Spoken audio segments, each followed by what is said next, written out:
Le jury, à la limite, donc, reconnaît ou ne reconnaît pas donc, ce message, ces propos, mais de dire que c'est le jury qui fait la qualité du projet, là encore, disons. Moi, je voudrais... C'est une question que se posent beaucoup les critiques littéraires.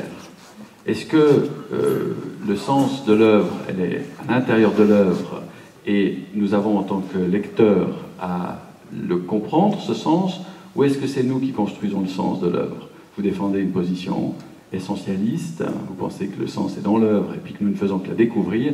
Moi, je pense que ce sont nous, les êtres humains, avec notre langage, qui créons les objets, et que par conséquent, effectivement, il n'y a pas de valeur intrinsèque, et qu'un bon projet, c'est un projet qu'un jury a trouvé bon, avec ses arguments, qui sont des arguments pertinents, qui sont des arguments liés à toute une série de critères rationnels, et que c'est cette démarche-là qui fait qu'un projet est bon. Prenons, pour sortir un peu de la théorie, le jugement du Musée des Beaux-Arts, deuxième variante. Ce projet est considéré bon parce que le jury dit qu'il est bon et parce qu'il repose sur un projet urbanistique avant d'être un projet architectural qui est considéré comme bon. Voilà. Et puis, il y a tous les autres projets qui sont intrinsèquement ce que vous voulez, mais qui ne sont pas pires que celui-là. Il n'y a pas celui-là qui avait une valeur intrinsèque. Il n'y a pas de valeur intrinsèque. C'est un jury qui a défini quels étaient les critères qui avaient de l'importance, qui a travaillé de manière intelligente et rationnelle, et qui est arrivé à ce résultat, et qui a fait de ce projet un bon projet par ce processus. Est-ce que je peux vous poser une question? Est-ce que, par exemple, parce que je pense que l'architecture, oui, je passe. L'architecture est peut-être un objet assez complexe, et on a peut-être du mal on peut dire, à lire les enjeux dans la part du médiatique, la part du politique. Mais prenons un objet plus simple, par exemple l'œuvre d'art. Et l'œuvre d'art qui est faite par un artiste, cet artiste devient célèbre, et par la suite le marché spécule sur cette œuvre. Et cette œuvre devient l'objet d'une spéculation, on peut dire, qui peut la faire, d'une certaine manière, sortir complètement de son contexte. La spéculation devient une fin en soi. Est-ce qu'il n'y a pas, finalement, peut-être aussi en architecture, l'équivalent de cette spéculation autogénérée et de cette perte de sens, finalement? Parce que quand on voit aujourd'hui ce qui est en train de se passer sur le marché de l'art avec les artistes chinois, par exemple, on peut se demander s'il n'y a pas une sorte de mécanisme qui n'est pas, c'est pas un complot, il ne faut pas que quelqu'un appuie sur un bouton et ça se passe, mais finalement c'est une sorte de mécanisme autogénéré qui produit, qui fait des choses loin du sens. Alors est-ce qu'en architecture on n'a pas des fois aussi cette sorte de surenchère spéculative? Quand le succès populaire est au rendez-vous, pour des œuvres d'art, puisque vous prenez cet exemple-là, il se produit un phénomène après de marchandisation des œuvres qui les font atteindre des prix totalement absurdes, pour des ventes aux enchères totalement absurdes, et ça finit dans un coffre-fort, l'exemple que vous donniez tout à l'heure, et c'est totalement absurde. Mais c'est une dérive d'un processus souhaitable, c'est-à-dire qu'on ne soit pas seulement dans un petit cercle d'amateurs, mais qui ait la capacité d'œuvre à toucher les populations au sens large. Et donc, c'est le prix à payer, certaines dérives, pour que l'art ne soit pas simplement confiné dans un tout petit cercle. Et puis pour l'architecture, c'est la même chose. La starisation, c'est le prix à payer pour que l'architecture soit un sujet de débat, soit un enjeu politique, un enjeu économique, qui vous servent aux intérêts à tous, parce que ça fait exister une profession, ça rend la profession intéressante pour ceux qui font des études et qui cherchent un métier, et c'est donc un processus positif, dont malheureusement, il y a certaines dérives, c'est le prix à payer.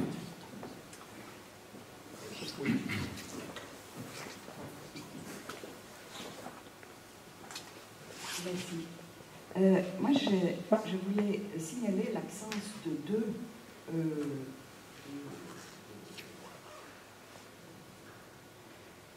d'un personnage dans le débat que nous venons d'entendre. L'architecte est présent, le critique d'architecture aussi, le maître de l'ouvrage, mais le public. Alors, l'architecture est-elle un langage? Comment s'adresse-t-elle au public aujourd'hui, au XXIe siècle? Est-ce que on ne parle pas, au fond, en ce moment, en évoquant la question des stars, d'un vide de savoir, d'un vide de connaissance, d'une absence de connaissance ou d'une absence d'éducation à l'architecture? Absence d'éducation qui touche également les maîtres de l'ouvrage. Quand je dis le public, je ne parle pas je parle du public le plus large, y compris sur l'échelle de l'architecture. Quand Marc Comina parle de subjectivité, il soulève la question, une autre question absente du débat, c'est celle de la connaissance.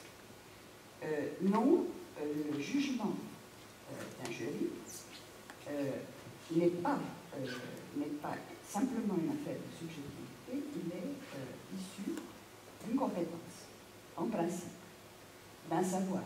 Il existe un savoir de l'architecture, il existe un savoir de l'art également.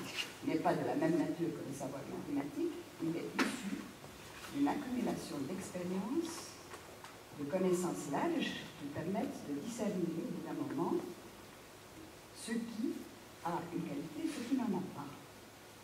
Et je suis assez indignée que l'on parle de stars, de pas stars, de ce qui compte, ce qui va pas, sans évoquer, d'une part, le savoir, qui permet d'évaluer, pas de juger, mais d'évaluer. Je défends ici la question de la connaissance, et je défends aussi la question d'une connaissance qui s'adresse à un public. La question des stars s'engouffre là où on est d'éduquer, d'apprendre, d'enseigner, de s'adresser dans un langage intelligible au public. Alors, le public, il en est réduit à adhérer à de l'émotion, à des informations anecdotiques sur l'architecture et à des images, effectivement, qu'on lui vend. La capacité critique est le résultat d'un travail. Ce travail est aussi de la responsabilité des architectes et des critiques d'architecture qui doivent,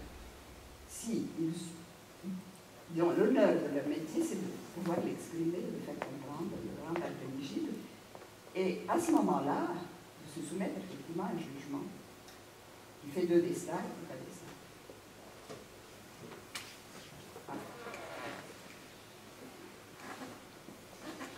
Un peu pour prolonger dans le sens de l'intervention de Laurette Cohen, je pense une grande facilité de formuler l'architecture en termes de stars, c'est que c'est extrêmement réducteur, donc ça peut toucher un grand public. On parle d'ailleurs, dans tous les exemples qu'on a cités, on parle que d'objets, on ne parle jamais d'urbanité. Et je crois que c'est ce mécanisme qui fait qu'on peut cerner la chose, la rendre plus disons, populaire, plus facile à comprendre. Alors, ce n'est pas un jugement de valeur, d'ailleurs. Je trouve aussi assez difficile dans le discours de ne pas sombrer dans du moralisme ou la critique de ça, mais c'est un élément de réduction, disons, très clairement. C'est plus complexe que ça. Moi, je voudrais juste rebondir un peu sur cette dimension, et je vous passe la parole juste après. C'est finalement ce que vous opposez à la dimension, on peut dire spectaculaire, ou pas spectaculaire, c'est la dimension éthique.